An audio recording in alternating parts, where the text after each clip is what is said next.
Welcome back to the live stream. This week we've got Graham Boyd. He's a particle physicist. And guess what? It's a new year, 2024. Be kind, stay safe, and enjoy the show.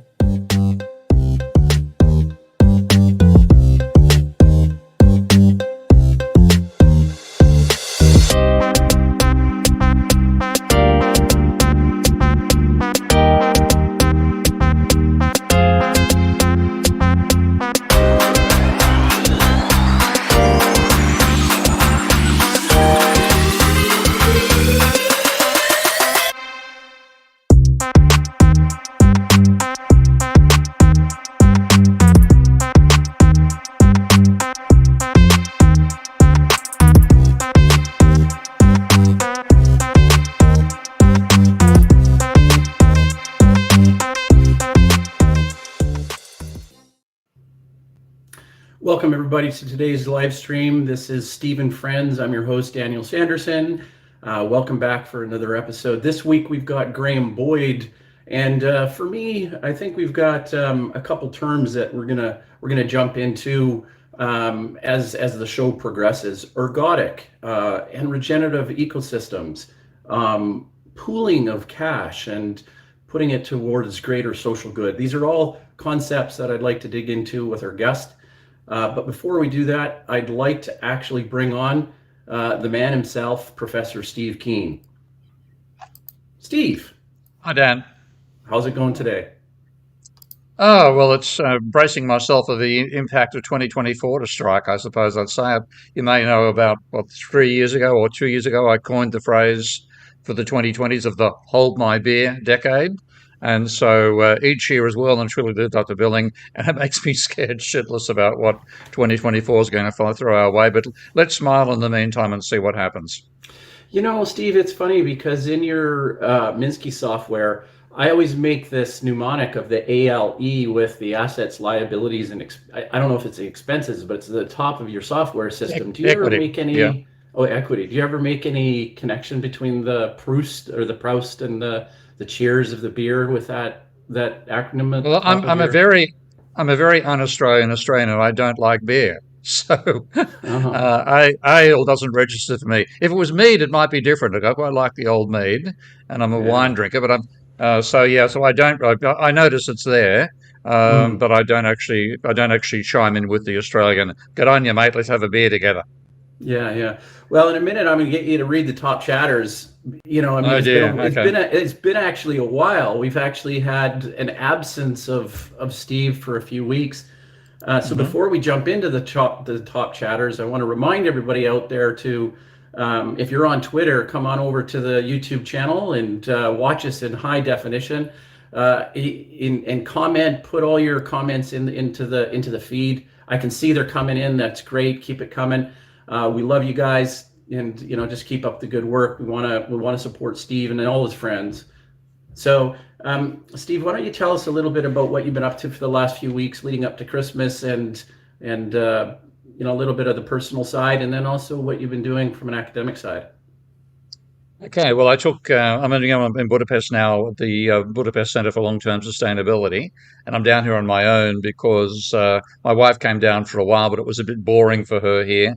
We live in a beautiful part of the city, but there's tons of tourists going past to check out what's called the Castle District, but there's bugger all of any interest within walking distance if this is your permanent abode. So she went back to Amsterdam, and I went back in just before New Year's, before Christmas Eve, to spend Christmas Eve, Christmas and New Year with her. Had a very nice time with friends back in Amsterdam. Did some of the things in Amsterdam you can't do in Budapest, and then returned to here on the 3rd of January, and I'm now back. Actually, literally today, I think I've finished writing my new book, which is titled Rebuilding Economics from the Top Down, and I'm now going through the proofreading side of that, fixing up all the numbering and making sure things flow well and so on. So, with a bit of luck, by the end of next week, I'll be sending off the first draft to the publishers, which I'm very much looking forward to doing. Okay, well, I'm going to give you a choice here. We can either jump right into the top chatters list, or you can tell us what exactly in Amsterdam are things that you can do that you can't do in Budapest. So the choice is yours. I really couldn't say. Okay. All right. Okay. Top chatters. Let's bring it up and let's go. You're up, Steve. Okay. Economics in one lesson. Algorithm. Web freaks. Wafan 0104. Lana Dell hates the clock. Hi, Lana. Damion Geppetto. That's a new one. Ghost on the Half Shell. Brad Atherton. The Minstrel 55. Joe Polito. Tom Starlingson. James. D. Smith. Botched Mandela. Botch, you and I've got to have a bit of a talk about the accounting work you've done on the South African Central Bank. I want to use some of that shortly. Wayne McMillan. Thomas Sorjai. Balkansky Bick, Larry Summers. Oh, yeah. The Hasty Ant, TR, Lost Adult. That sounds like me. Steve Fitt, Diregai, Process Server, Bob Liore, Political Economy 101, Blue Bay, Philip M., Cookie Monster, and Leighton Watkins.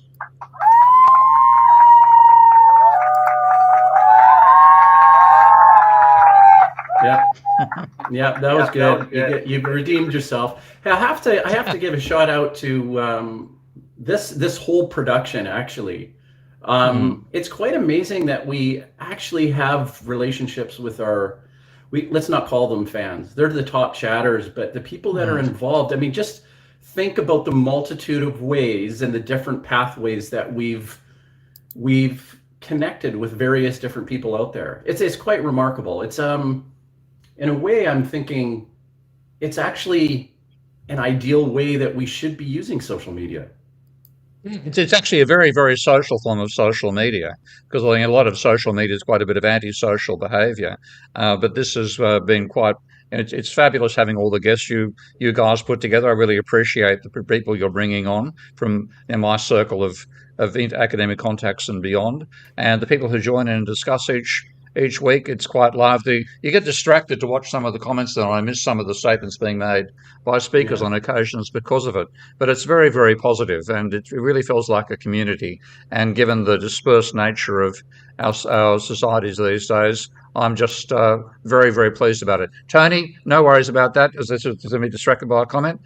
Do get in chat. I'll send you a copy of the chapter maybe later today. Great. I'm going to bring Mike Redzicki into the equation here. Mike. Yeah, hey, in the couch. Yeah, that's our real fan base, is the one sitting in the couch, always there, always cheering and happy to meet everybody that comes back into the studio. Mike, how was your Christmas, and what have you been up to? The same question I asked Steve. I wanted you to give us a little bit of glimpse into the academic slowdown, and then also a little bit on the personal side, please. Oh, all right. So, well, everybody at my house had COVID before Christmas, and so we all dealt with that. Nobody had. Didn't really knock anybody for a terrible loop, just like having a bad cold. So we had that going on. We did go back to Wisconsin. We drove from New England about 1,000 miles each way to visit family and friends, and that was a lot of fun for the holidays. On the way back, we did stop at Notre Dame, where I spent 10 years, both as a student and on the faculty. And we hadn't been back in 34 years, so we walked around the campus. It's way bigger than when we were there, and looked at where we used to live, stuff like that. So that was a lot of fun. My barn is finished, so I'm in the process of moving in and arranging everything and all that stuff. And school will be starting next week. So we're I get a lot of administrative stuff at this point in time, arranging graduate student classes and independent studies and credits and, stuff like that. So, that's just what you do. I am planning, by the way, I've completed 16 2-hour lectures, 32 hours of lecture on my introduction to system dynamics modeling. I did it for grad students, and I'm thinking about uploading those lectures to the Trending Cycles YouTube channel. Oh, great. And let's see if people like it. If they do, we can do more. And we can even do it on a learning platform where there's all the materials and you can get badges and stuff like that. So we'll be talking about that, I suppose, going forward the next couple of 3 weeks, and see if people want to watch me yammer about system dynamics. You know, Mike, that's really great. I mean, before we jumped, Steve, we had this conversation with Mike. Mike and I had just Mike and I, we had this one particular show, and it's one of the topics of conversation that came up was his Trending Cycles YouTube channel and getting more educational content out. And I'm excited to see what Mike can do in 2024 in terms of putting stuff out for everybody, right? That's really interesting. So the first class will be just an intro to system dynamics, not specifically related to economics or any particular domain area. System dynamics, yeah. But going forward, I do a lot of economics with system dynamics. In fact, I'm going to teach a class this coming term on that, starting with Adam Smith and going to the present day, a lot of the great economic thinkers, and taking their stuff and translating it all into system dynamics. So you can compare thinker to thinker with the same sort of tool set, feedback loops and whatever. And so if people like the introductory stuff that you can use to build a model of anything, then we can start transitioning over to the particular application of the tool set to economics. Right. Okay, guys, this is as a bridge to bring our guest on. I'd like you guys, I'm going to assign both of you guys a word. Okay, so Steve, the word is ergodic. Okay. And the other concept that I'd like Mike to think about is regenerative ecosystems related to business. Okay. So I want you to think about those, and I want you to tell me what comes to mind. I want you, Steve, to go first, and then Mike to go, and then we're going to bring our guest on, and he's going to basically reflect on how it's different, the way you guys have explained it, and then kind of that's going to be the portal for you guys to bridge a conversation. So Steve, go first. The term is ergodic. What comes to mind? Well, basically, you've just smashed a serve straight at my forehand, and I've blasted it back onto the baseline, and you've lost the point. Because I've been working on that today in finishing up the only chapter that was incomplete in my book, which is on how the economics of finance should be changed. And the word ergodic is a technical term invented by Boltzmann back in the late 19th century as part of the area of the statistical mechanics and thermodynamics. And what an ergodic process is one where the average of it across space is the same as the average through time. And one advantage of something being ergodic is that you can forget about having to do dynamics, you just do probability, which makes working things out much easier. And economists in their typical fashion have assumed that everything is ergodic, when virtually nothing is in the real world. And the example I've just used in the book is of a coin toss. This is an example taken from Ole Peters, who's established what's called the London Mathematical Laboratory, but his specialty is what he called Ergodicity economics. So you really have, like I said, this has gone right to the sweet spot in my forehand. Okay, and he gives the example of a coin toss where you have you give the option of either having $100 for certain, which means you don't gamble, or you have a gamble of a coin toss between getting 150 if you win or 60 if you lose. Now, according to the way that economists talk about that, they say the expected value of that gamble is $105 because half the time you're going to win 150, that's 75, and half the time you're going to get 60, that's 30. 70 plus 30 is 105, you're $5 ahead. So that's that's ergodic. Now, if you actually play that game on one table, so you have a table, coin toss, you get 100, 150 if it's heads, 60 if it's tails. You keep on doing that 100 times, you end up with 52 cents. You lose $99. And so a coin toss is not ergodic, and that's the point of this whole process. Almost everything in the real world is non-ergodic. Interesting. Very, very, very interesting. I'm actually, I want to show you guys all this. I've showed Mike this before, but I just love this example of this is called an astraguli, and the background I've got is ancient Greece, right? So it's called an astraguli, and so what it is it's a bone die. It's like a dice. They used it as die to throw in ancient Greece, and it's a 40 by surface area, 40%, 40%, 10%, 10%. And so when the ancient Greeks used to throw the die, they would see what would be revealed as effectively the Pareto ratio, the 80-20 rule.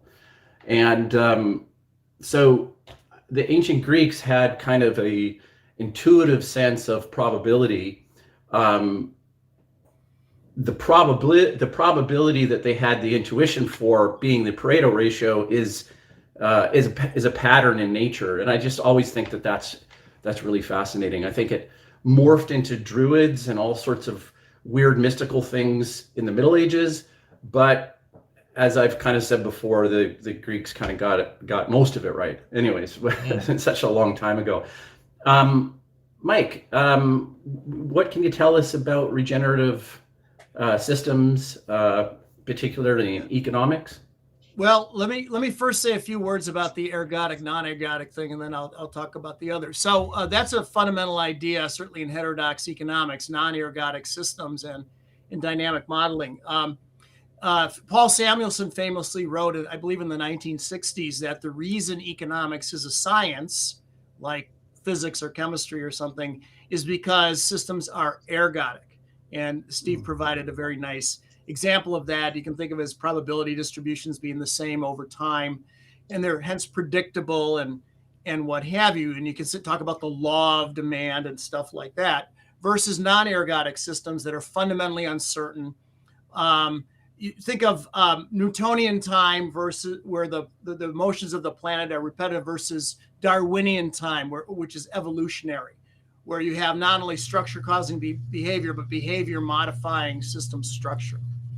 So if economic systems are not ergodic, it follows from Samuelson's definition that economics is not a science, it's a profession. At least that's what I think. I would, that's how I would think about it, and how I think system dynamicists would and heterodox economists would think about it. They're fundamentally uncertain, and we have to deal with that when we do economic analysis. On the regenerative economy thing, the circular economy is a popular idea these days. The idea that a company should take responsibility for its products from birth to death. If you're going to build the electric car, you've got to deal with the battery when it's finished, and what are you going to do with it? Recycling and what have you, all good. Now, beyond that, I don't really know exactly what the latest, greatest thinking on the matter is. So I'm all ears when our guest comes on board today. Well, on that, I think we've got to bring him on. So, here he is, Graham Boyd. Now, let's get some clapping back. And those people, they fall asleep on the couch or what? I don't know, but anyways.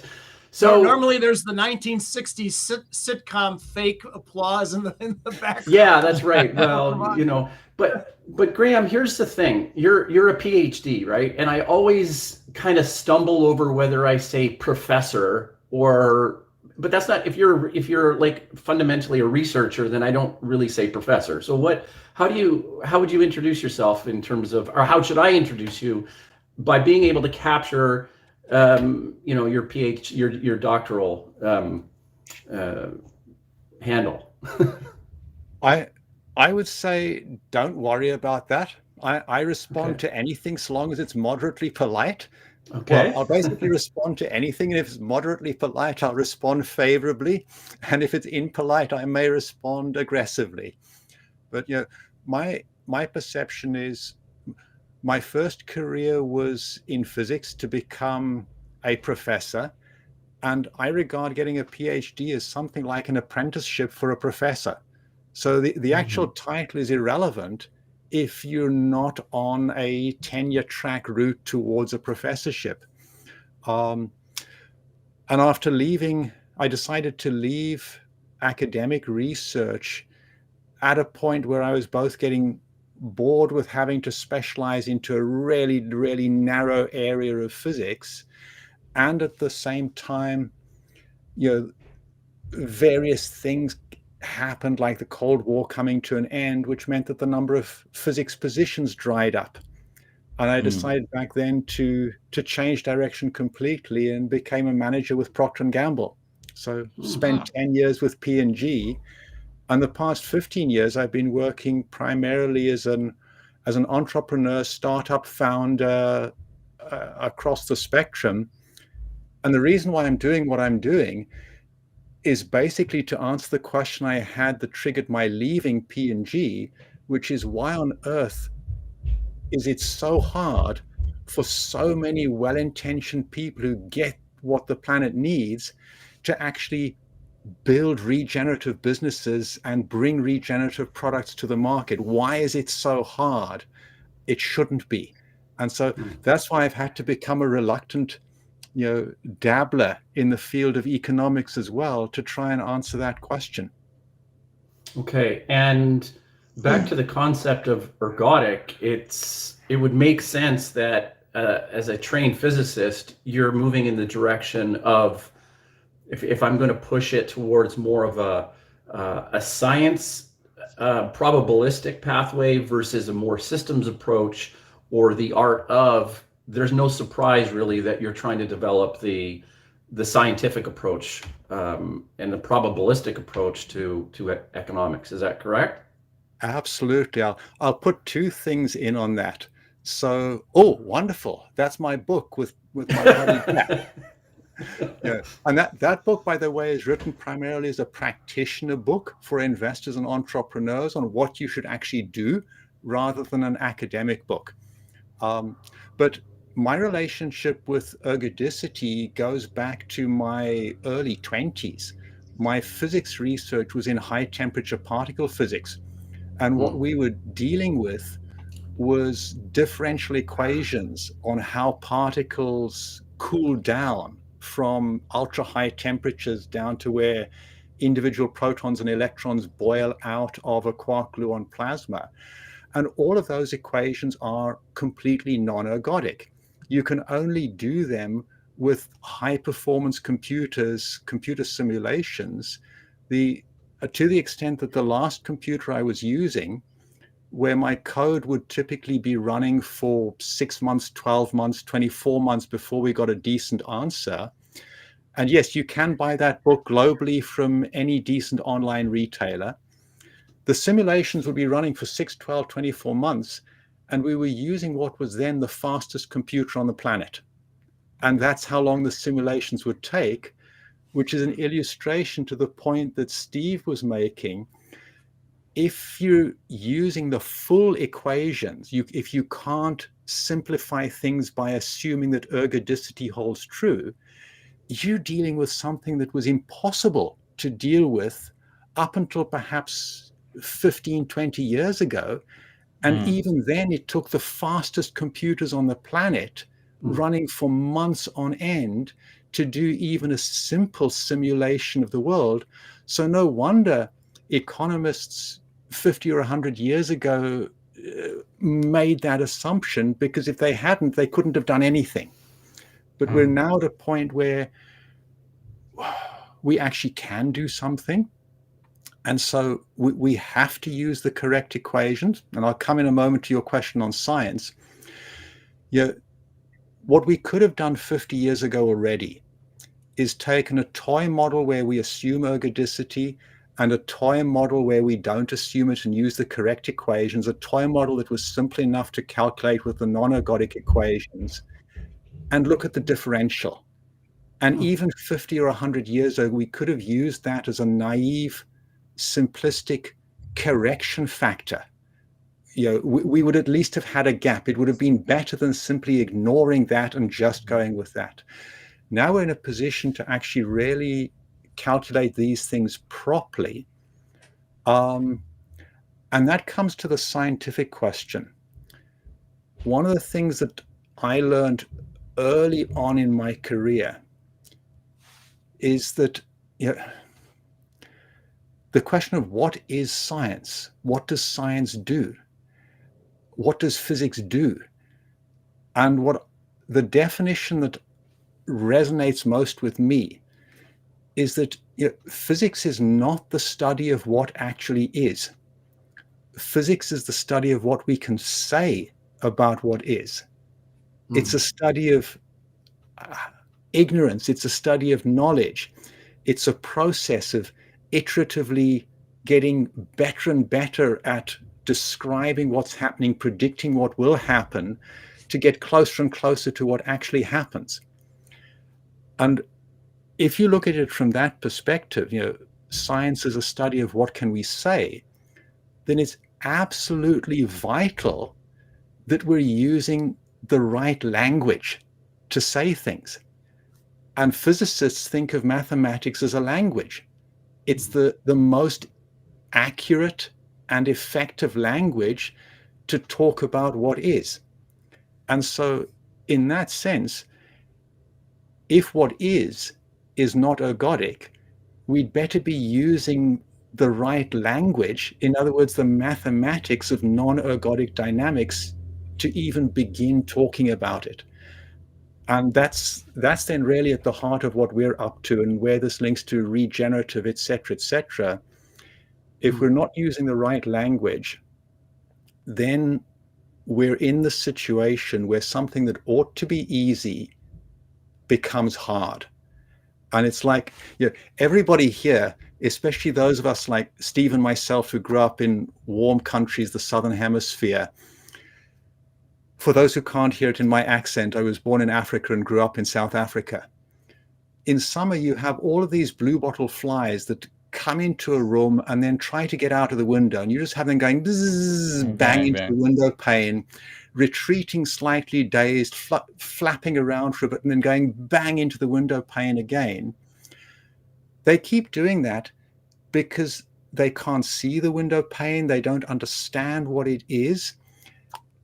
And they keep trying harder and trying harder and trying harder. That's what we're doing at the moment in so many endeavors. We're like a blue bottle fly. We're trying to get through this window pane to an economy that will work for all by just trying harder what we've been doing before, not realizing we need to grab hold of the handle, turn it and pull, rather than flying ever harder into the window pane. And that's a consequence of not using a language that really says clearly or can describe clearly what an economy is. So I'll pause there. I just, earlier Steve said that I set him up with, the forehand, and he gave the tennis analogy, but you must have totally, if you know that I'm a philosopher, you totally set that up for a Wittgenstein comment to letting the fly out of the bottle, right? That was great. Thank you for that one. So I'm gonna push this over to Mike, because from what I'm gathering from your introduction, Mike, and your work, it's a push more towards system dynamics and problem solving without that, I guess, control, if I may, of probabilistic substrate, right? I just, help me fill that out. Like, how are you bringing this into your classroom and into system dynamics, these probabilistic models? And do you see it as a valid control against, or a control in experimentation? Right. Okay. Just real quick before I do that, Graham, is your co-author Jack Reardon? Correct. You probably know him from Notre Dame. He was a classmate of mine at Notre Dame, so I know Jack very well. In fact, Steve, you might remember when we were in Utah for a conference years ago. Jack was with us. I don't know if you recall that. He's kind of a tall guy. Yeah. Oh yeah, and I know Jack quite well. We met up a few times in Cambridge as well, and he's an interesting life as well as an interesting non-orthodox thinker. Yeah. Okay, great. In fact, just on the side of Jack for a moment. So it's Steve's fault that Jack and I came together and that we wrote the two books that we wrote, because, and this links back to Daniel philosophy as well. So Jack came over to London for a Rethinking Economics conference around 2015, and I toddled off to that conference to listen to what economists were saying. And during Jack's lecture, I asked him the question of, Jack, what do you think the impact on economics as a profession has been of the adult developmental maturity of leading economists? And that led to us having a conversation through until the last tube back home that evening. So there's a nice quadrangle that is emerging here that links all of us together. Mm. Nice. Yeah, it's funny how connections like that happen. Sometimes you don't expect it, and then here they are. Yes. So Dan, to answer your question, so when we do system dynamics model, first of all, system dynamics at one level is math, is calculus. You can use it for however you want to do it. No, there's no law that says you can't use it for X, Y, or Z. But the way I was taught by Jay Forrester, who invented it, the idea is, the world is fundamentally uncertain. We're an economic airplane flying along or an economic boat on the water, and we're getting tossed every which way due to randomness, right? And instead of trying to forecast the future wave or the future air pocket or something, better is to spend your time redesigning your airplane, your boat, your economy, so that it behaves well, regardless of the uncertain stuff that hits it, the wave coming this way or that way, or the air pocket, or the whatever befalls you. So it's all about, and this is where we get into feedback loops and negative loops and thermostats, and smoothing out the ride, and have multi-attribute definition of what better means, or what improved means, or what solved means. And you begin to see that, there's trade-offs, that if you want the plane to fly faster, it might not be able to carry as much cargo. If you want it to fly, take a lot of cargo, it can't go as high. So you have to sort of think about all the different attributes of a system. And when you're trying to make it better, what does that mean? So I think that's how I would sort of address the issue of non-ergodicity or, Darwinian evolutionary systems, trying to build. Now, I don't know about AI. Who knows with AI? But with what I do is system dynamics. You don't build a model that suddenly discovers the blockchain. You never heard of the blockchain. It discovers it when you run a simulation. That's not what we can do. But rather that if something impinges the system here versus there, shocks it, knocks it up, knocks it down somehow, how does the system respond? Does the plane crash? Does the boat sink? Or does it have a little blip and we go about our merry way? Yeah, it's about compensating for, or it's promoting resilience, or yes, precisely. Yeah, somebody used the word antifragility in the discussion there, and that's basically the idea. Whereas economists are obsessed with what they call optimization, and that's getting the best possible outcome. And I can quite easily see, Mike, a bunch of neoclassicals misinterpreting what you were talking about. Trade-offs means optimization, but trade-off means resilience in a genuine way of designing an anti-fragile system. And the systems that economists get us into are both actually they're wrong, and B, they're incredibly fragile. Yeah. And this again gets us into your tipping points or your shifting feedback loop dominance. That if change and positive feedback, If change was always gradual, then adaptation is certainly on the table. But it's when you get the abrupt change in feedback loop structure, and then you get a positive loop that just rips something down, and there's not enough time to respond adequately. That's where the problems, the future problems potentially lie. And we got to, the tools that we use help us to prepare. Where are these points of shifting feedback loop dominance? Where might we just suddenly fall off the cliff and there's not enough time to react? Right. Before we go on, I'm just going to ask Steve if he has anything else on this particular topic before I delve a little bit more into Graham's work. Steve, are you? No, I think let's get into Graham. I think we had a pretty reasonable conversation so far. Okay. So, Graham, I'd like to talk about regenerative economics, and I've looked through your slideshow presentation, and there's quite easily a possibility of bringing up some of the slides if we need to. But I think as we sort of enter into your work, some of my initial feelings about I guess, reallocating wealth or imposing restrictions or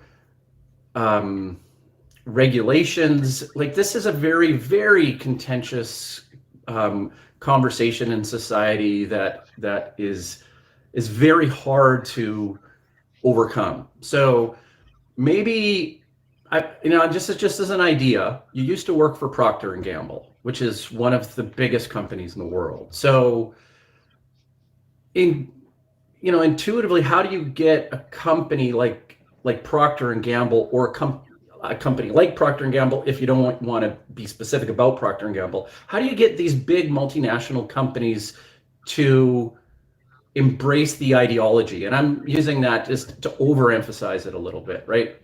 How do you get the whole paradigm to shift into something where the way I see your slides laying out is that it's more responsible on what wealth we're deriving from the activities that we're participating in.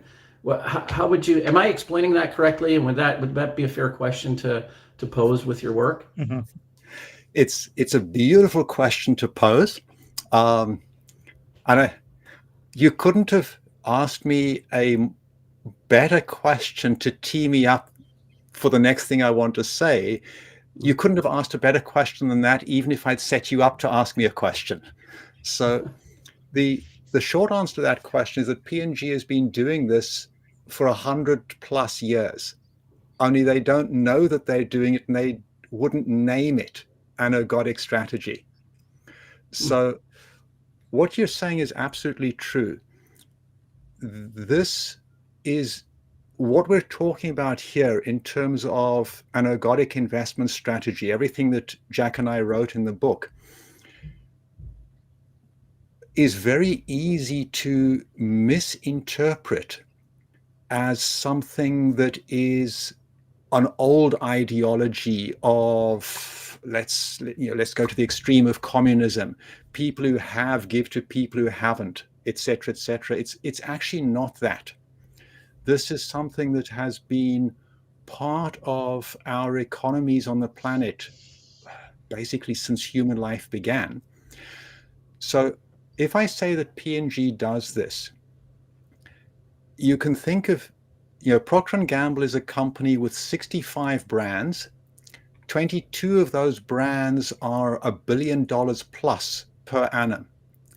So in some senses, P&G could either be structured as a private equity investment fund investing in 65 separate companies, or as it is as one company with 65 different brands. Now, how the way P&G operates shows up, why P&G's market cap on the stock market maintains a pretty stable course year on year, even in the face of massive fluctuations, is because it's actually putting into practice the ergodic investment strategy Jack and I talk about. So if we think of when COVID hit, and by the way, what I'm saying applies equally well to any large company that has a multiplicity of brands in fundamentally different categories that have different responses to a given business driver and are based in a multiplicity of different countries. So, those are the two criteria to make it able to execute a really powerful ergodic investment strategy. So when COVID hit, what happened inside P&G is that some of the brands plummeted in their desirability for people to buy. Guys were no longer buying razors, so the whole grooming, beauty care, etc. business plummeted in value. But home care, hard surface cleaners took off massively. And so all that P&G did was simply diverted people from one product to another product diverted manufacturing facilities from one product to another product, the total P&G business remained more or less constant. And P&G is able to do that at a very high level because everybody's employed inside one company. But the other key thing inside that is nobody in P&G was initially or at any stage during COVID worried about whether they'd get paid at the end of the month. All that was necessary was that all of the brands together were bringing in enough revenue, because you're paid by P&G, not by the individual brand that you happen to be allocated that year. And P&G thinks long term. You might be on this brand in fabric and home care now, and that's seen as a 2-year, 5-year, whatever part of your progression. And in 2-5 years times, you might be in a different country, in a different business unit, on a different brand. And so you progress up the hierarchy. Now, I'll give a couple of other examples. After these examples, I'll come back and tie this together on what this means about ergodicity and the coin toss illustration Steve mentioned. When Steve Jobs returned to Apple, one of the very first things he did was eliminate the budgeting process and difference between different products. He put all of the Apple product lines onto one single top-level budget and said, guys, everything we're doing is for Apple. And that did a couple of things. First of all, it eliminated the needless wastage of time and effort in figuring out when something was being done that could be done on multiple product lines, which product line was apportioned which percentage of the cost. So you eliminated all of that inefficiency. You also made it far easier to do what was a pivotal decision, which is when the iPhone came out, to immediately put all of the iPod functionality onto the iPhone and begin cannibalizing what had been one of Apple's most successful product lines. That was easy to do, but it was just one P&L account. And at the same time, all of the money that comes into the central P&L account and gets then paid out to all of the different players. So basically what this means is, first of all, like nature, everything works at the ecosystem level, not at the individual animal level. And if we look at nature, nature is a superb example of what Jack and I point out. And this is my physics background coming in. We think of competition and cooperation as two independent variables that form a complementary pair. There's nothing to stop being at, let's say, 70% cooperation and 70% competition, getting the benefits of competition and the benefits of cooperation. This is what ergodic thinking opens up. So, as Steve said, wait a minute, I just the 70 and 70 didn't compute for me because we're at 140. Am I that being silly to point that out? That's exactly what I'm getting at. So okay. If we say that cooperation and competition have to sit on the forced compromise line, they have to add up to 1. Then we're turning this into a single variable. Right. A bit like in physics, where people used to think that an electron had to be either a particle or a wave. And then quantum mechanics came in and said, well, actually, particle nature and wave nature are two independent variables, and something can quite happily be simultaneously both particle and wave. It's an artifact of our ability to understand actuality that leads us to think it's on a forced compromise.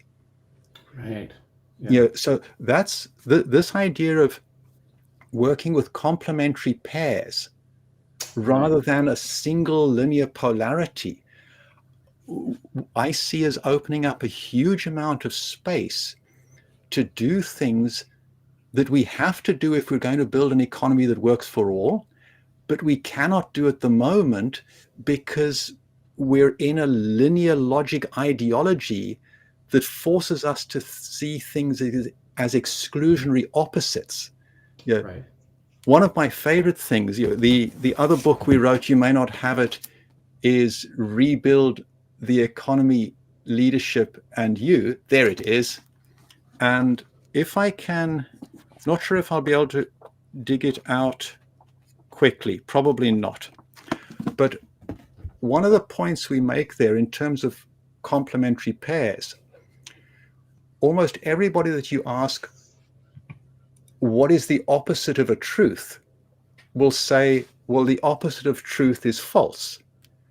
But actually, and Dan, as a philosopher, this will probably resonate with you, very often the opposite of a truth is another truth. They contradict each other, but both are true. And that's, another example of this thinking in terms of complementary pairs, that the opposite of a truth may be another equally deep truth rather than a falsehood. And in that sense, it's true that competition is necessary to build an economy that works. And we need a high level of competition, not a low level. And at the same time, cooperation is an absolutely essential part of building an economy that works. And we need a high level of cooperation, not a low level. We have to work in this two-dimensional space where, whilst it looks as if cooperation and competition are opposites that have to exclude each other, they don't. They're complementary pairs. And this comes back to what Steve was saying about non-ergodic dynamics. What's really important in terms of non-ergodic dynamics for a business is, if we take Procter & Gamble again, if instead we had these 65 brands as independent businesses and all owned by a private equity house, and COVID comes along, some of those businesses, when COVID came along, would have gone bankrupt. They would have just died out completely. And that's because of this non-ergodic dynamics. One of the consequences of non-ergodic dynamics, now this can get a bit technical if I go into the maths, so I will stay away from the maths for a moment. But many business processes are compound growth or loss. In other words, the business is this big and it grows by 10% per annum or whatever. If you're in this kind of compounding growth, because of the dynamics and the shape of the equation, the average across all probabilities and the time expected value in a non-ergodic system, the time expected outcome is always smaller than the ensemble average. This is simply a property of the maths. And what this means is every company is built to perform below average. Now, think about that for a moment. We're building companies, investors are investing in companies that are built to perform below average. Now, there is a neat piece of data out there on the performance of VC funds. 50% of VC funds return less money to their limited partners than the limited partners put in. A typical 10-year VC fund, the benchmark, it needs to deliver 3 times the money invested in order to reach a comparable performance level to simply putting that money into safe, risk-free places like bonds and so on. Only 5% of the VC funds returned more than that 3 times minimum. So basically 95% of VC funds are underperforming versus the minimum for it even to be worth putting money into a VC fund. And what we're saying is that a key reason for that lies in this neglect of the non-ergodic nature of businesses, that these businesses are designed to perform below average because all of the business planning, etc., is done according to the ensemble average, which say might predict that the business doubles in size each year. But the actual dynamics of the capital growth in the non-ergodic world lead the business to be expected to shrink and head towards bankruptcy over a long enough period of time. And so in that sense, were P&G 65 brands in a private equity company, all 65 of those brands is quite likely to be bankrupt within 20 to 50 years.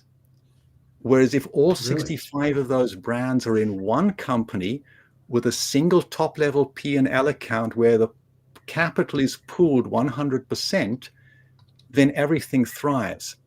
And this comes back to the maths. If you take Steve's coin toss example, if you do this in sequence, by the way, as a segue, in economics and in business, there's the myth that if a gamble is good to do once, it's good to repeat. Yeah. The non-ergodic nature of capital, that is a myth. Just because it's good to do once does not mean it's good to do many times in succession, except if you do it once and you have 100 people doing it once, and then all 100 of those people put all of their money back into a central pot and then divide it out again equally and repeat. What you have actually done there is re-established the condition of ergodicity. In that case, the dynamics of the whole ecosystem of 100 people is ergodic. Now, strictly, it needs to be infinitely many people, but let's assume that 100 is good enough for all. Well, hold on a second on that infinite number of people. That's really interesting, which wreaks havoc on my brain in terms of any kind of like a time function. That seems a little bit far-fetched, but I want to give a plug out to everybody that's out there on Twitter, on YouTube. Thanks for the comments. Keep them coming. There we go. This is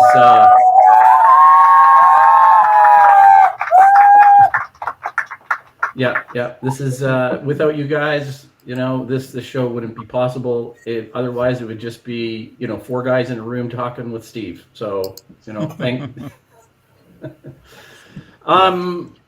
Look, I think we've all been captivated here, and I think I want to get your guys' feedback, Steve and Mike. What are you guys thinking about the way this is unfolding with Graham? Well, that's why I was curious about the title, The Ergodic Investor, because of course the real world is non-ergodic.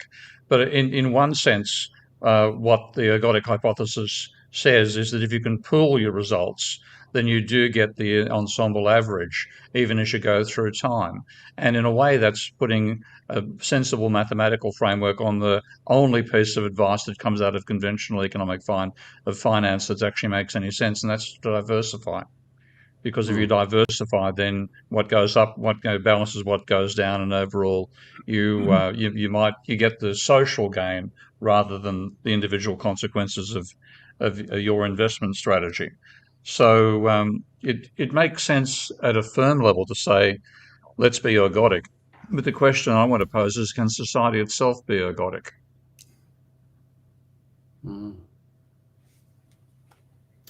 Graham, do you want me to? Yeah. Yes, we want you to answer that. Right.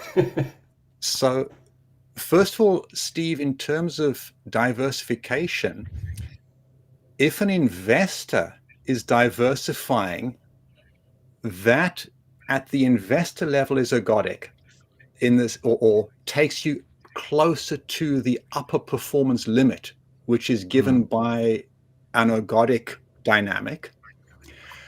However, let's take modern portfolio theory. However you structure modern portfolio, whether you have a dumbbell or whatever, if you have 50 investors pooling their money and investing as a fund into that portfolio, the investor, they've diversified. But each of those companies in the portfolio, because they're independent, is fully exposed to the non-ergodic risks and dynamics. So at that second level, at the individual company level, it's still fully exposed to the non-ergodic nature. And that's where what we're saying, for us to create an economy that is regenerative, we need to bring that level of capital pooling or profit pooling also down into the actual business to business layer, not just the investor to investor layer. And this is where, Daniel, to what you were saying, this is not the kind of redistribution that has been proposed in the past from ideological grounds. Communism. This is a purely mathematical question. And it's saying we need to, if we're going to build a regenerative economy, which can enable society to become regenerative and human, let's say human life approach the ergodic limit, we need to start thinking in terms of ecosystems of companies. You know, when I was in conversations with John Fullerton, and for people who don't know John, he's one of the leading thinkers in building regenerative businesses and a regenerative economy. And he wrote a little while ago, where is it? I have his book somewhere. No, he runs courses and so on. He said to me, Graham, am I correct that what you're telling me is it's just fundamentally dumb to invest in a single company? We should invest in the ecosystem, a holding company of companies, and work at the holding company level. And that's our take. That's what we're saying in the ergodic investor. An ergodic investor does not ever invest in single companies. The ergodic investor invests in an entire ecosystem of companies, right, where the companies are diverse geographies, and they are doing a fractional profit pooling mechanism. So when one company goes up and another one goes down because COVID has come in, the ecosystem shares profits so that both stay alive until COVID comes to an end and the balance shifts. And that leads to what Steve said. If I look at life as a whole, and we human beings are just one part of life as a whole, the planet is actually quite hostile to life. 99.9% of the species that have ever lived on the planet are now extinct. You know, we have volcanoes, all kinds of things happening. Life has managed to thrive on the planet because Graham, before we go into that, it's a distinct kind of shift. We've just went through a doorway into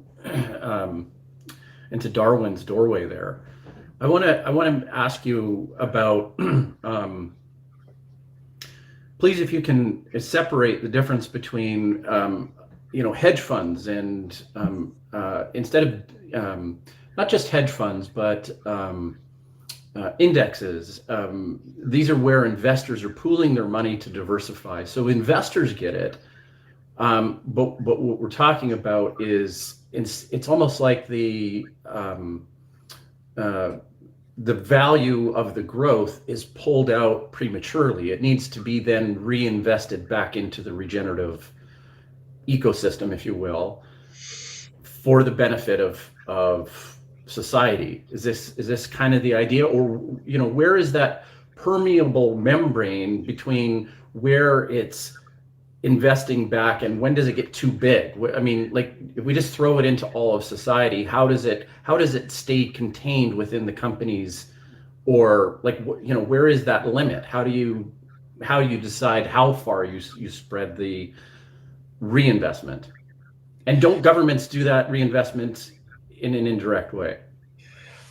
So let me pick up on that. And there was a question about, can we do it now, or is this something for the distant future? Remind me to come back to that at some stage. So to your question, let me start with hedge funds.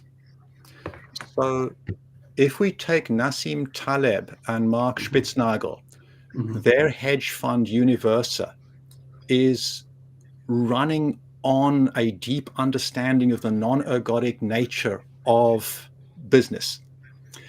That's deeply inside how they work.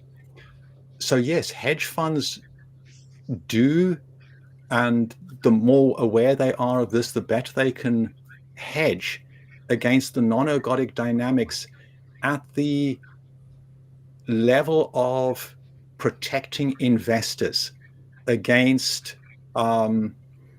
what might happen to individual companies in their portfolio. It comes back, though, to what I was saying earlier, that there are two levels here. Let's say two levels. There's the level of the investor and the level of the individual company. So hedge funds can protect individual investors against their investment going bankrupt, or against the company and their investment going down. But that doesn't do anything to hedge for the individual company itself. And so the entire portfolio is still underperforming versus what it could, even though the investors investing in the fund have hedged. And what we're saying is, similar to the way nature works, that what we need to do, or the way Procter & Gamble works, the way that the Hanseatic League worked 4 centuries ago, etc., you bring together multiple different businesses, product lines, whatever, into this kind of capital pooling mechanism, which then works at the lowest level. And if you have both, then you have the maximum possibility. And to the point of somebody who said, can we do it now? I've given examples of Procter & Gamble. There's another example that does this more consciously, which is Mondragon. Mondragon is a Spanish conglomerate of cooperatives. They have something like 80,000 employees. And in Mondragon, individual businesses need to put at least 13% of their profit into a central profit pool, which is then used to maintain the health of the entire ecosystem. And during the 2008 crisis, Mondragon did not add one single person to the Spanish unemployment statistics, even though some of the individual companies went bankrupt, because Mondragon works at the whole ecosystem level rather than at the individual company level. So it is being done today consciously in ecosystems like Mondragon, which is a tightly knit family of companies across a very diverse range of business arenas. Yeah, thank you for that. Yeah, so the quick answer is yes. It's happening today. Graham, you're very articulate, and I'm going to put that to the test, and you're gonna help us out by reading the top chatters. And so I warn you, take a deep breath. You will do fine. My advice to you is to get into a rhythm and just push through it. Don't second guess yourself, and just go for it, my friend. Right. Okay. So Leighton Watkins, Cookie Monster, Philip M., Blue Bay, Political Economy 101, Bob Liore, Process Server, Drag Eye, Steve Fitt, Lost Adult, TR, The Hasty Ent, Larry Summers, Balkansky-Bick, Thomas Schurde, Wayne McMillan, Bosch Mandala, D. Smith, James, Thomas Darlington, Joe Polito, The Minstrel 55, Brad Atherton, Ghost on the Half Shell, Damien Geppetto, Lana Dell Hates the Clock, WWE Fan 101 and a half, I think that is, Web Freaks, Algorithm, and Economics in One Lesson. That, this this was spectacular. You think there's only one way to do it, and he embodies the bottom up. It took me a little bit to understand where you were coming. Your bottom right hand corner, coming up to the top, making your way to Economics in One Lesson. That was brilliant. That I've never seen anybody do that before. Why did he get a boo on that one? Anyways, okay, take that down. We got to see everybody's face again. There we go. Yeah. That we've never had anybody go from the bottom right all the way to the top. That was an ergodic reading. Okay, it balances all the one directional. Versus the top down man. Okay, there we go, Steve. Top down economics. Yeah. What can we talk about now? And what about regenerative? They haven't talked about that in a great deal. I think that's actually probably more of interest now because of the state of the ecology. So what do you mean by regenerative business, and tell us more? Yes, let me kick into that. And I want to say one last thing on ergodic investing ecosystem level. Mike brought in earlier randomness, uncertainty, luck. And Steve asked the question of, I think you asked, can society ever be ergodic, or can humanity ever be ergodic? Something like that. So what's necessary, pretty much anything where unpredictability is an essential component is going to be non-ergodic. And there are two types of uncertainty. There's known uncertainty and there is unknowable uncertainty. And the second one especially is critical. In many spiritual traditions, for example, in Taoism, there's the statement, the Tao that can be named is not the Tao. And so I would say the economy that can be named is not the economy. The economy is inherently unknowable. I am inherently unknowable as a human being. And this means that all kinds of unpredictable things have huge consequences. I talked earlier about how Jack and I met, and that it's Steve's fault that Jack and I met. Well, maybe it's also Mike's fault that Jack and I met. If you hadn't studied with Jack, maybe he would never have met Steve, and I would never have met him. We'd never be here talking about this. There's a brilliant piece of agent-based modeling on what is significant in somebody winning the Nobel Prize. And the conclusion they came to was that at the end of the day, it's unpredictability, it's randomness. Luck plays a very significant role in somebody winning the Nobel Prize. So in that sense, the more that human beings are able to cooperate and compete in this two-dimensional complementary pair, the closer we can get to the ergodic limit as the upper limit of survival and thrival. That's what nature does. This is why I have conversations with David Sloan Wilson. He's been a big player in evolution, multi-level selection, and all of that. Nature understands intuitively that the world is inherently non-ergodic, and the only way for life to thrive is to have a good functional admixture of cooperation and competition, profit pooling and competition, or capital pooling. Bees do that pretty well. It's been the superpower of human beings since the first proto-human beings landed on the planet, this ability to cooperate, to share resources. The harsher. How do bees compete, though? I'm curious about that. So, inside, first of all, a hive is highly cooperative and relatively low competition. However, there is still competition. If the bees decide, for example, that this is the queen that they're going to build the hive around and these other queens are redundant, then the bees kill off the redundant queens. That's the competitive element. So there is a level of competition in there. David Sloan Wilson would be a perfect person to bring into here because he can really answer that question in far more detail than I can. But this is key if we're going to build a regenerative economy, and we have to build a regenerative economy.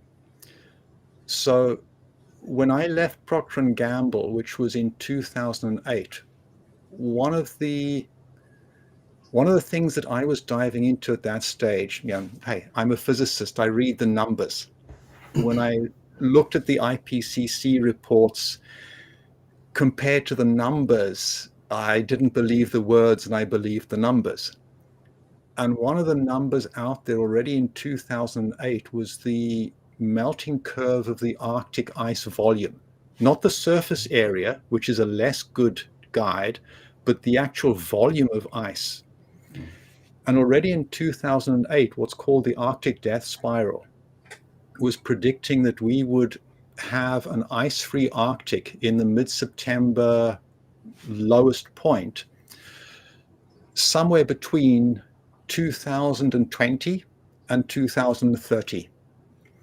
So ICE was working towards regeneration, saying, how on earth can we address this problem? We're deep in the shit if we don't fix it soon. Thinking the worst case scenario is that we have an ice-free Arctic 3 years ago now, 2020. So I'm actually breathing a sigh of relief that we don't yet have an ice-free Arctic.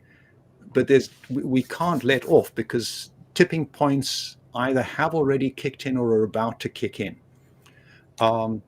So, Graham, what have we done that's good that has slowed down that worst case scenario of 2020? I seem to think that we, on so many pathways, are in a business as usual trajectory. Are we not?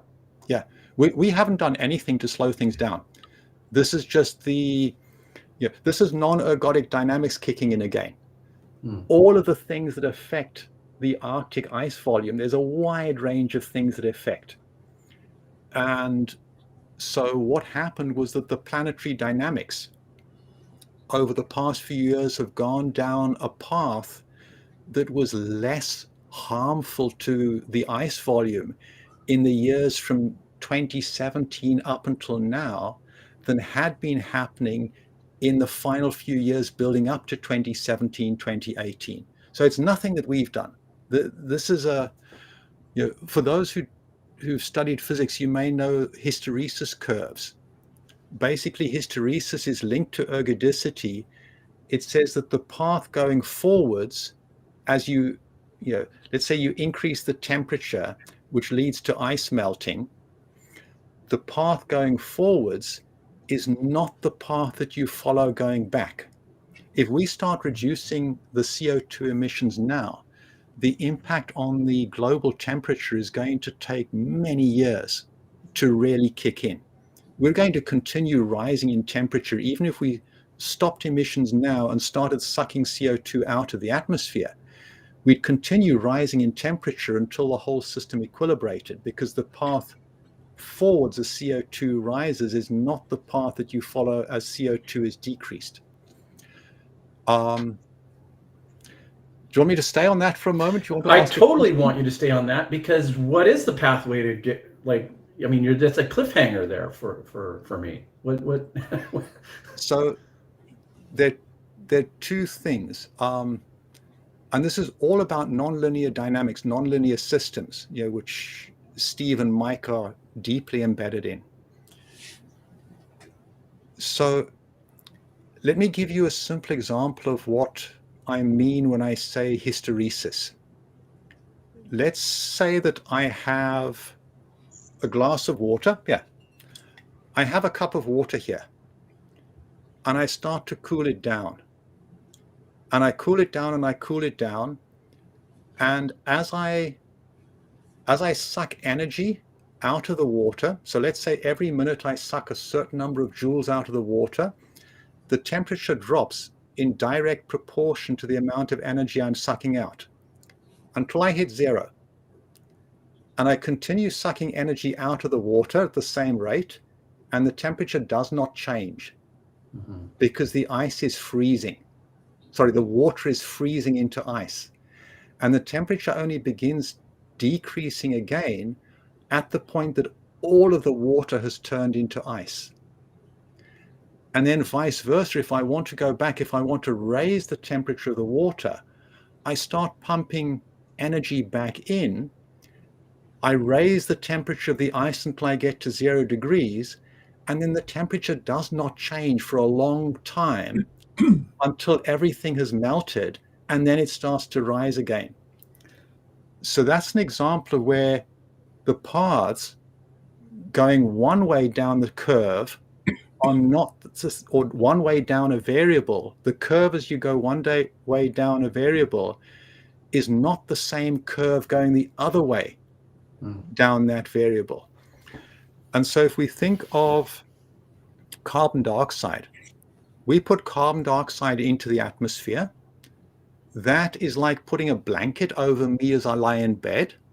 So I'm lying in bed, you throw a really thick duvet over me. At the beginning, I'm quite happy with that. And then slowly I warm up until I get to the point where I'm really, really way too hot. If you start to take a bit of the duvet away, my body temperature at the point where I'm already too hot may not be at the equilibrium for that duvet thickness. That's what we're dealing with carbon dioxide and all of the other greenhouse gases. It's like putting an insulating blanket, a duvet, over the planet. We've pushed up the thickness of that blanket massively over the past couple of centuries. The temperature rise that creates is lagging behind the amount of thickness we're putting in.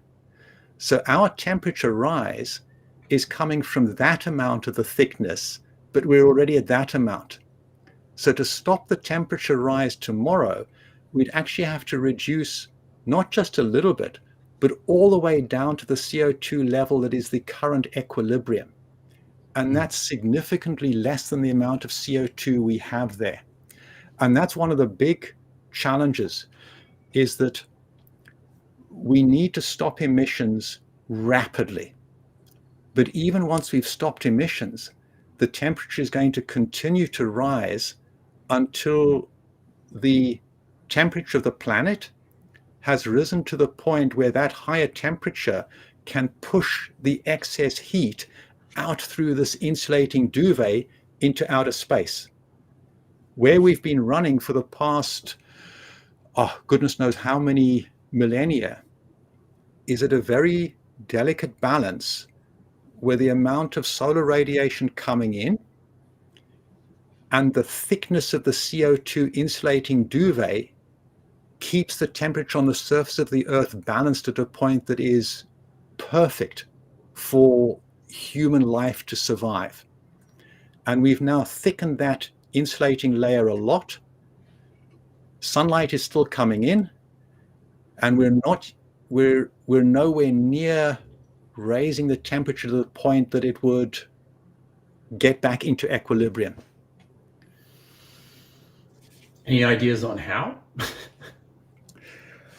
Stop emitting CO2 rapidly, get CO2 out of the atmosphere as rapidly as possible. Those are the two things that we need to do very quickly. And at the same time, in many senses, we're also, I think, past many points of no return. So we also need to put into place adaptation programs. We are going to have flooding of coastal cities. Probably, maybe even during my lifetime and Steve's lifetime and Mike's lifetime. We're pretty old people, so even during our lifetime it may be possible, but certainly during the lifetimes of people who have already been born, we're going to have significant levels of sea level rise and all kinds of other things, species extinction. By the way, there's a side comment. Climate change, in many ways, that's a symptom. It's not the cause. The root cause is far deeper. It's just one of the systems of an entire Earth system's collapse that we're dealing with. So when I talk about climate change, I'm actually pointing at everything, and I'm just using climate change as a simple proxy for the sixth Earth system's collapse. Other things that raises the question: is it feasible to talk about regenerative systems in the context of the trajectory we're on at the moment? I think that there are two questions in your question, Steve. So what you asked is it feasible to talk about this? And I think it's always feasible and it's absolutely necessary to talk about it. What I think you're also pointing at there is, can we actually do something to reverse the changes in time that we don't have any severe impacts on human society? And I'll put two answers to that. The first answer is, I don't think that we have very much hope. I myself, as a physicist who works with numbers, I can't see any numbers out there, any solid solution that can prevent fairly calamitous things from happening. At the same time, I grew up in apartheid South Africa. Growing up in apartheid South Africa, I didn't believe that it was possible to get out of apartheid with anything other than an extremely violent revolution. And I now look back at that and I see things like the Truth and Reconciliation Commission, the dialogue processes that Mandela initiated with de Klerk, the role of Archbishop Desmond Tutu, all of these things, the role of people like Adam Kahane. Something became possible. It was one of these sliding doors moment. There was a narrow window of time, a narrow window of people that created, in an impossible context, a route forwards. So ever since then, I've been saying to myself, and I say this to myself probably every day now, just because I can't see any viable route forwards is not proof that there is no viable route forwards.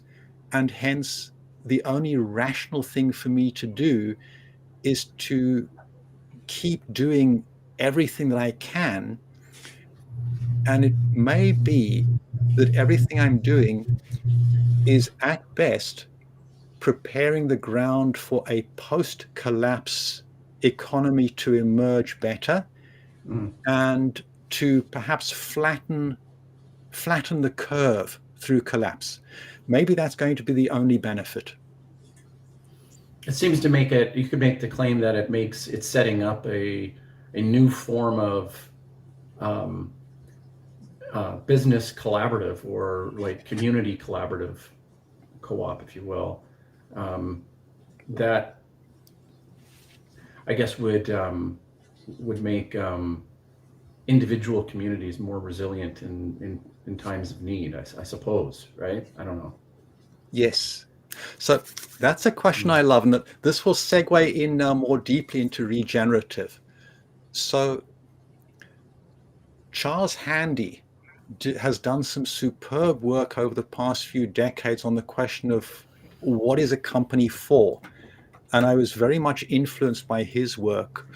So when I left P&G 15 years ago, I started asking myself that question: what is a company for? What is a company?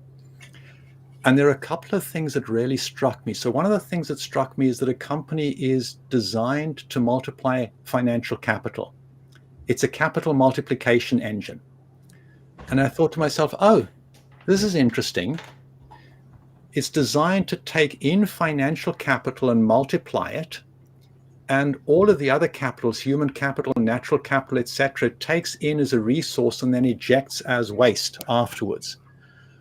All we need to do is restructure the company in such a way that it is designed to multiply all of the capitals, not just financial capital.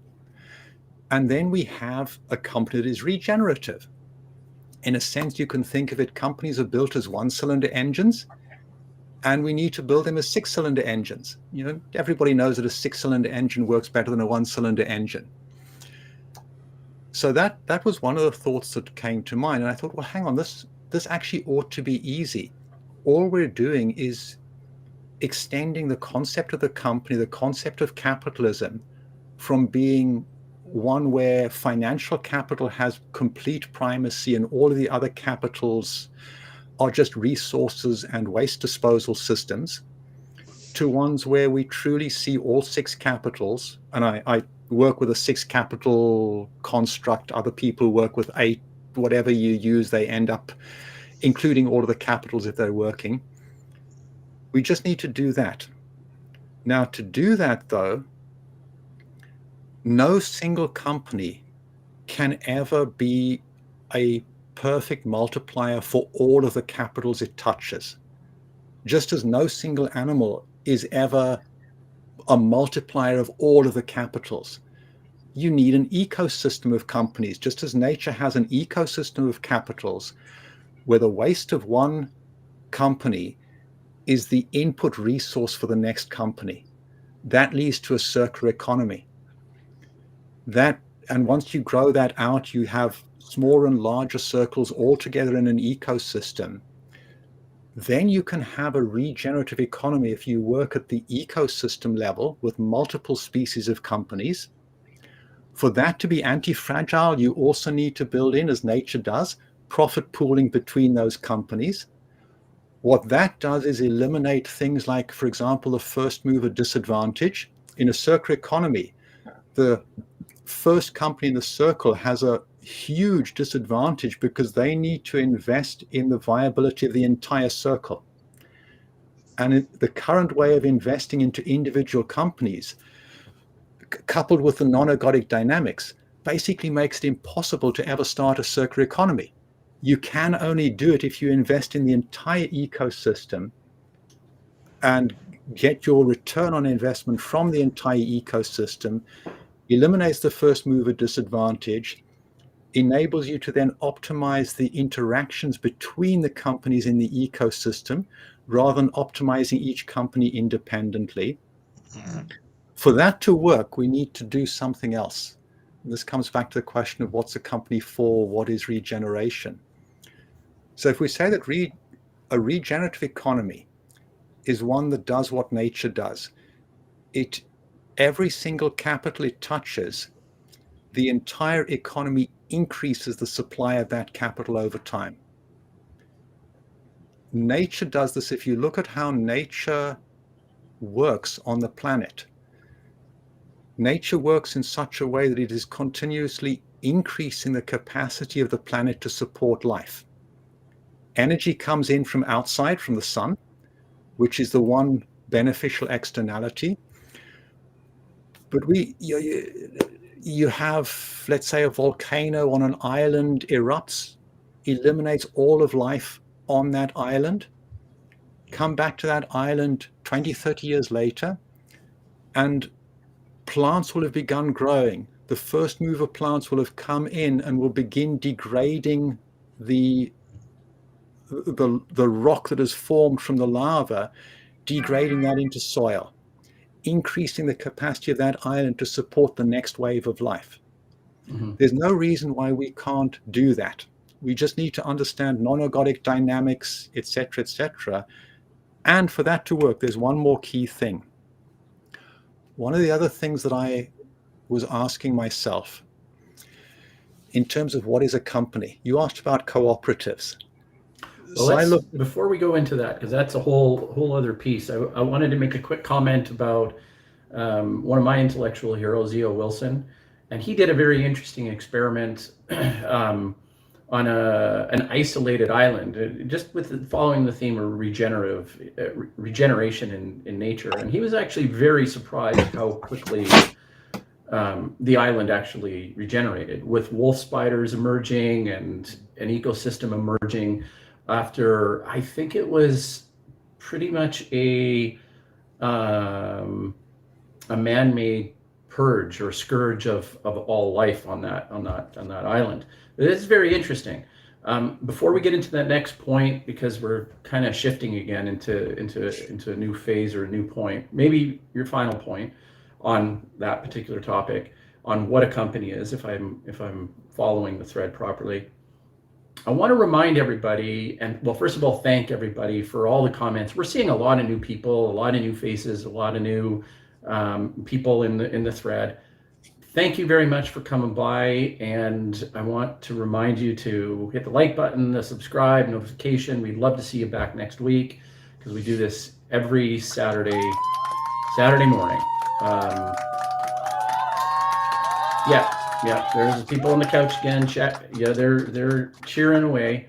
I'm going to pass it back to you about what a company is, but there's one burning question that I've had almost from the beginning, is how to organize the collectives or the groups. And the suggestion, it's not really a question, it's more of a suggestion. How feasible would a truly random generator of business entities actually be to form these groups? So groups of varying different sizes from varying different industries, a true random selection process, which seems more, well, it's arbitrary, but it's randomness is something that is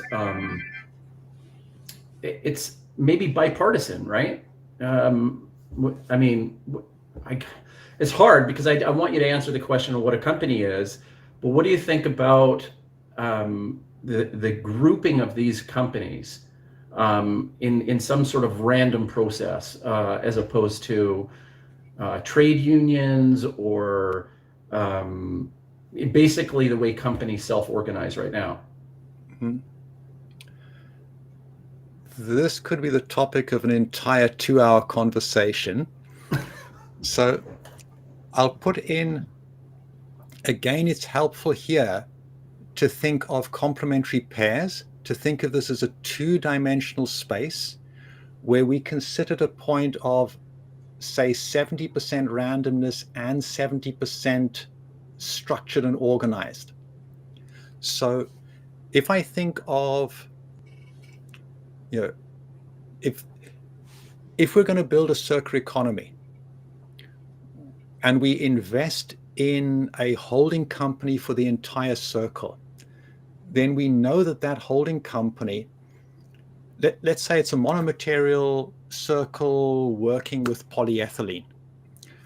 We know that at one point there's going to be a company that is producing polyethylene. Just before that, you're going to have another company that is recycling polyethylene into raw monomers. You may then be having a packaging company that turns the polymers into products. You know that all of those companies have to be there. And so that's the structured part. But then you're going to have randomness in there in how is that company built? How does it operate? Who's in the company? You might end up having 2 or 3 companies, each following a slightly different business strategy. And one of them survives and the other 2 go down because their business strategies weren't good enough. Equally, you're going to have randomness coming in at the next layer, the ecosystem of circles, because maybe the entire polyethylene circle becomes redundant 2 years down the road because some new material has been developed that is significantly better than polyethylene. And so that is a random bit that comes in. So you need both. It's not either or, and it's a moving target. This is one of the key things relevant in ergodicity. So we talked about, well, there's a difference between taking the ensemble average versus the time average as you follow a random walk through time. That gets doubly worse because if the ensemble itself is time dependent, if it changes over time, the ensemble average itself changes over time. And what that means is, if this is the space of possible outcomes of a given business decision for polyethylene, and 2 years down the road, polyethylene disappears from the product line and gets replaced by something else, the entire ensemble has changed. And so there are multiple layers of unpredictability that happen in real life that are just not included in the thinking of neoclassical economics, let alone in the thinking of business planning. Does that address that question? Shall I come back to what a company is? Yeah, I'm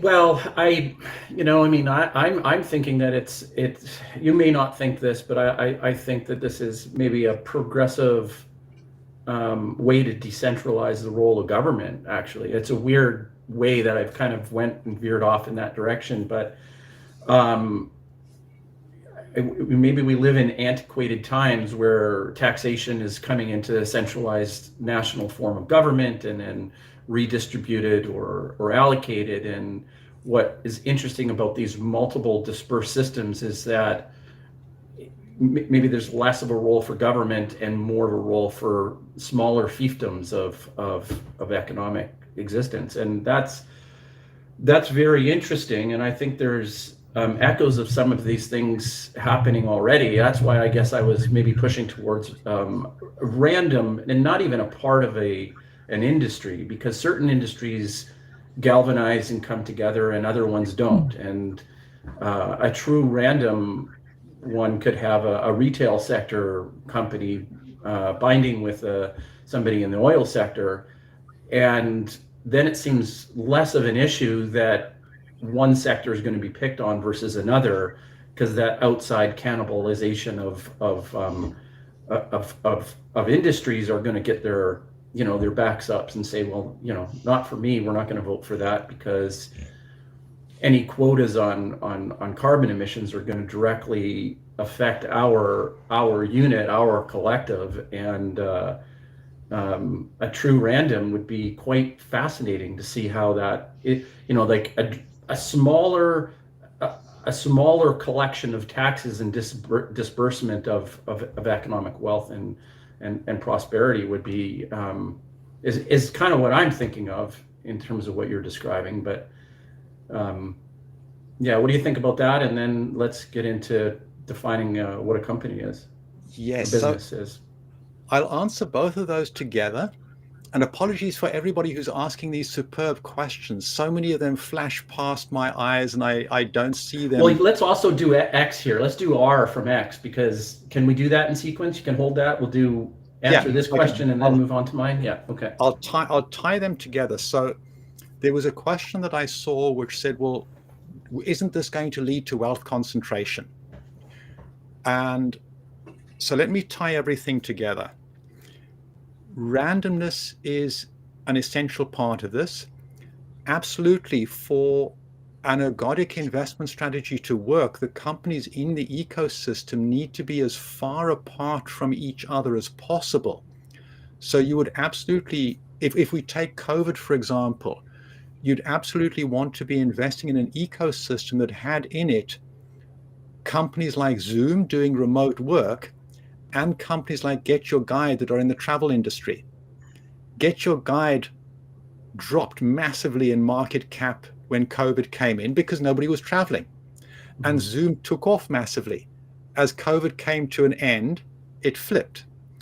if they were both together in an ergodic ecosystem doing fractional profit pooling, even better if they could exchange staff and things like that, then the whole ecosystem would have remained anti-fragile and relatively smooth through the entire COVID pandemic.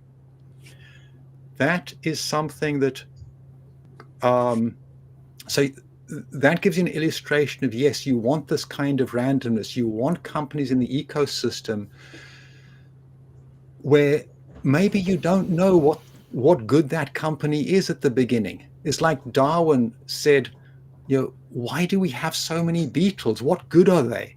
You only need a couple of 100 beetles to do everything that evolution needs. Why do we have thousands of beetle species?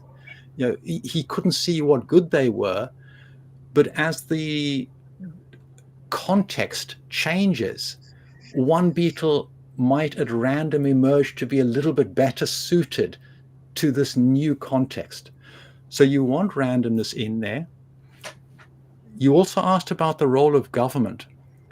The beauty of the way we build businesses is that there's far less need for government regulation. So much of the regulation needed actually shifts into the ecosystem at a low level or into the individual business itself. So the libertarians ought to love what we're talking about because it doesn't need government regulation.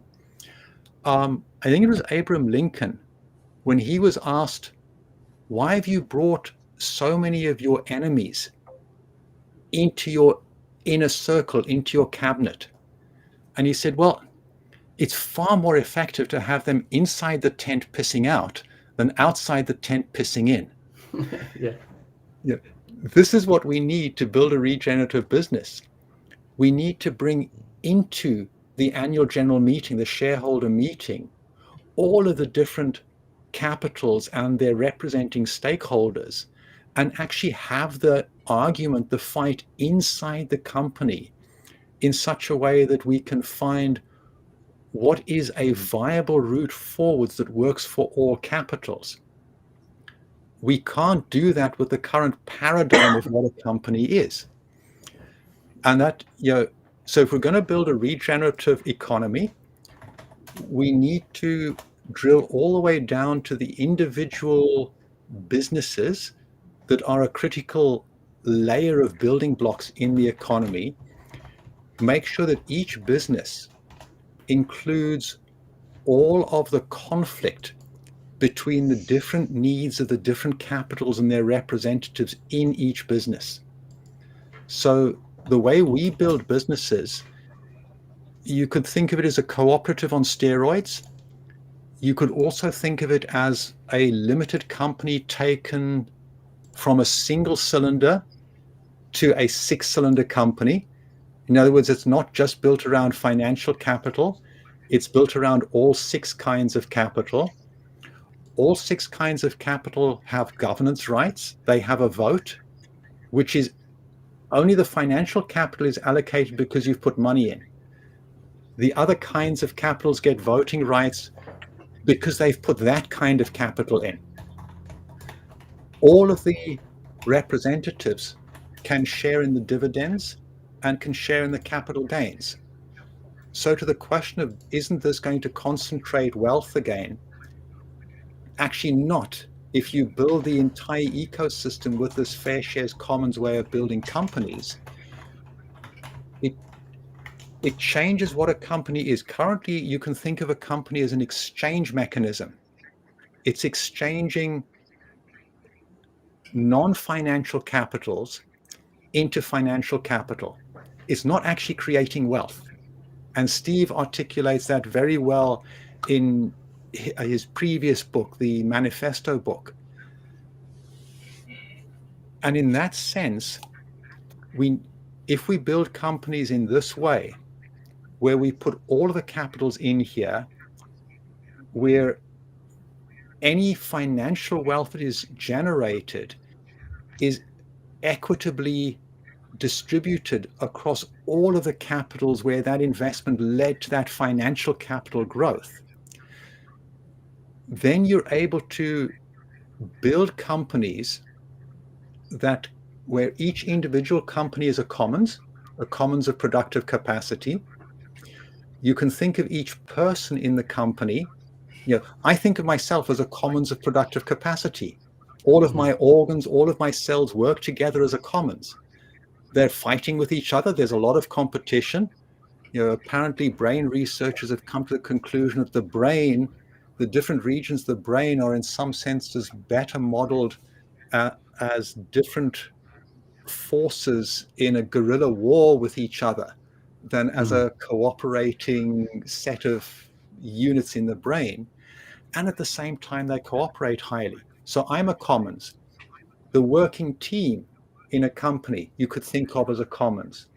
The company as a whole can be structured as a commons. And then that ecosystem of companies is a commons. Doesn't mean there's no competition. Doesn't mean everything is nice and happy and friendly. It just means that there's a high level of cooperation for the good of the commons and a high level of competition for the good of the commons. And that cooperation, profit pooling in a non-ergodic world is the best strategy selfishly for each individual person.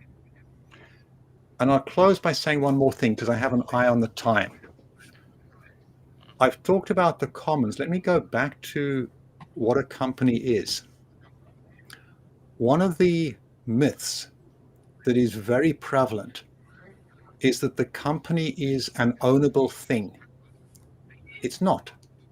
The very definition of incorporation is declaring this collection of people to be a collective legal person.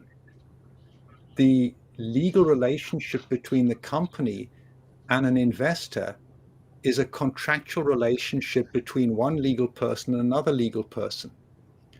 So in that sense, part of what's happening in business and the economy at the moment has analogy to apartheid in South Africa.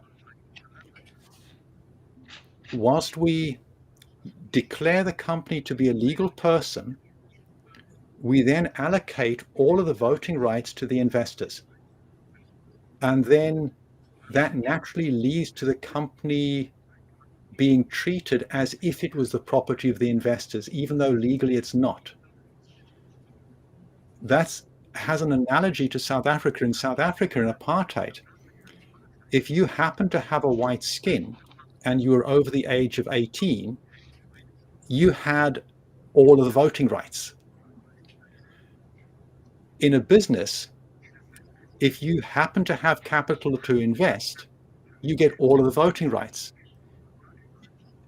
In South Africa, you had the voting rights, you controlled what happened to the country, you controlled how the wealth was distributed. You have voting rights as investor, you control the company, you control what happens to the wealth distributed.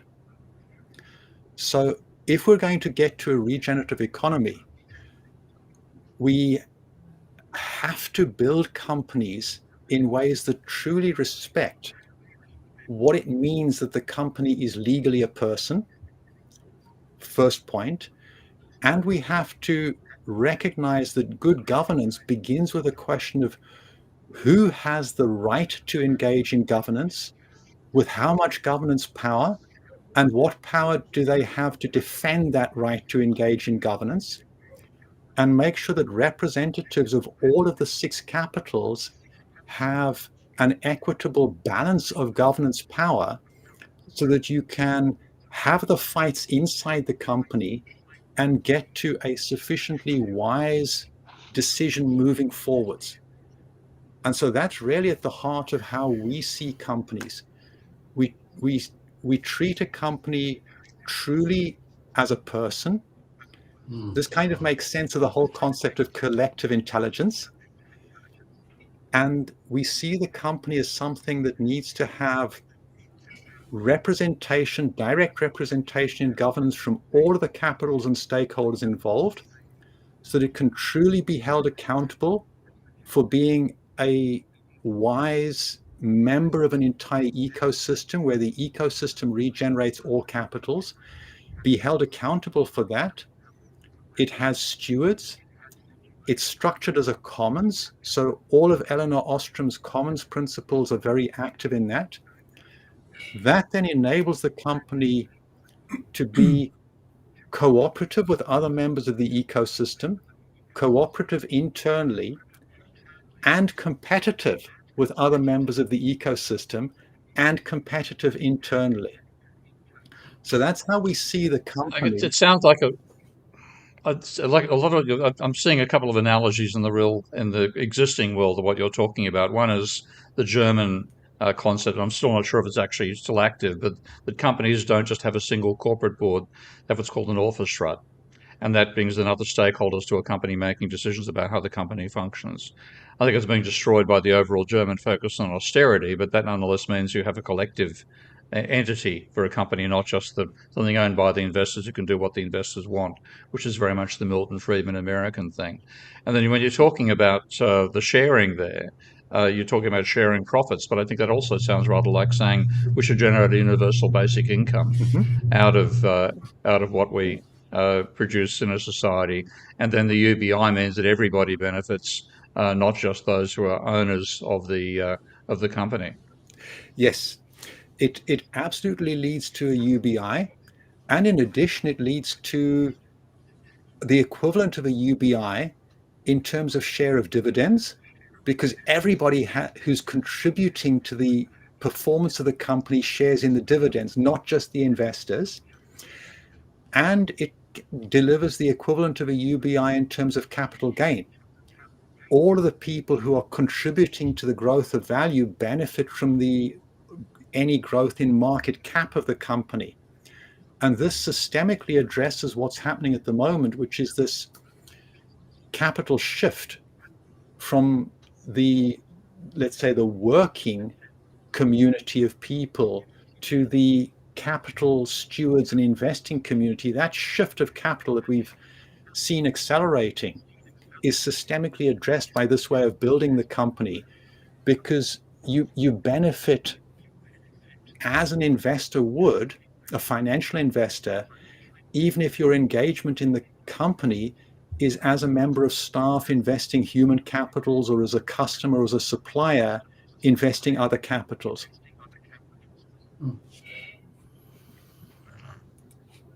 What about Brexit? I mean, at some level, isn't that an attempt to try and pool that is, or the euro, for example? I mean, are these examples of trying to pool together resources for the benefit of the commons, and where do they fall down? If I can interject here, James, I'm going to be critical here. I think what you've got is very human-centric.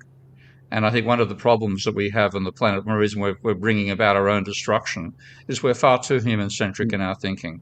And if you talk about the regenerative and commons and so on, it isn't just us as the life forms on the planet. We're destroying the remainder. So if we continue talking about how we share, et cetera, and we're only talking about Homo sapiens, we're going to share our way to extinction. So completely agree with that.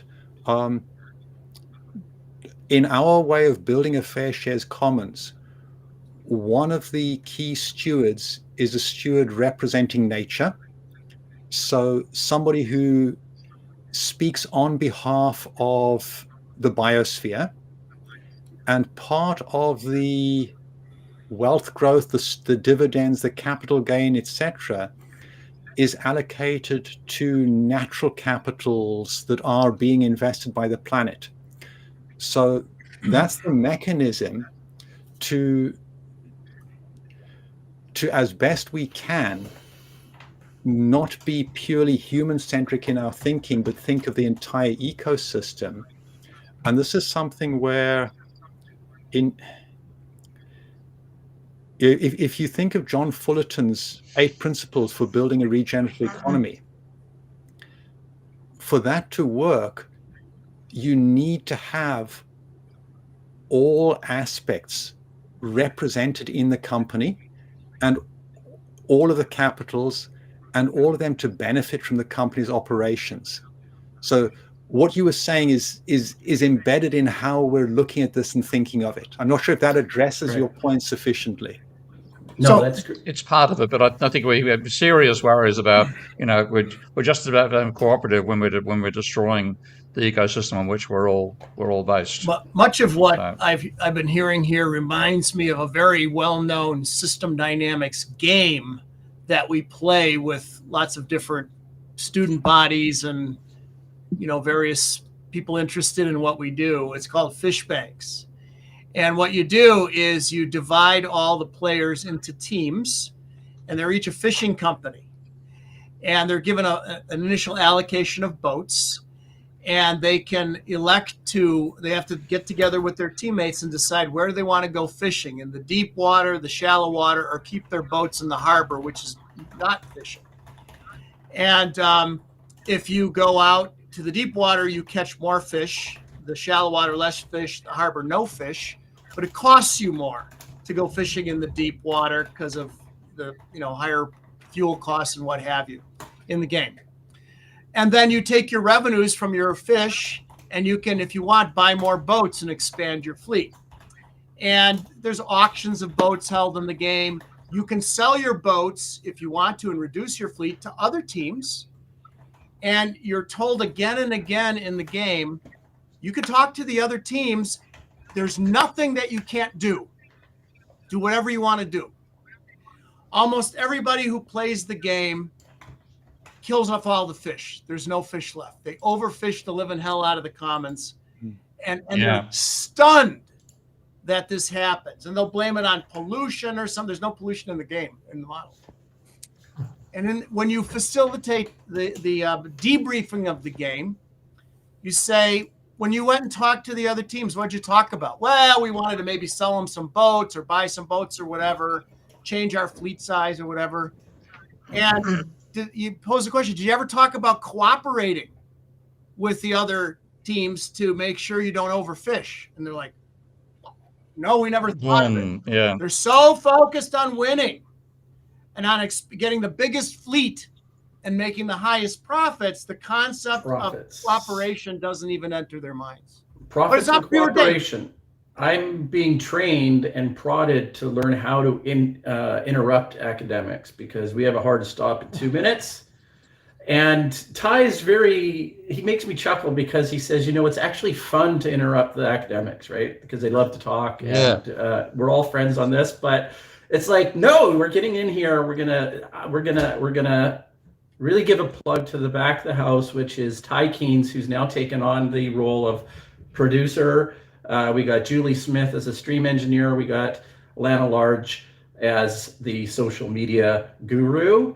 And I want to thank everybody for tuning in. I want you to remember to come and tune in again next Saturday morning and enjoy another episode of Steve and Friends. On behalf of myself and all the friends and our special guest, Graham Boyd, thank you very much for coming, and see you next week.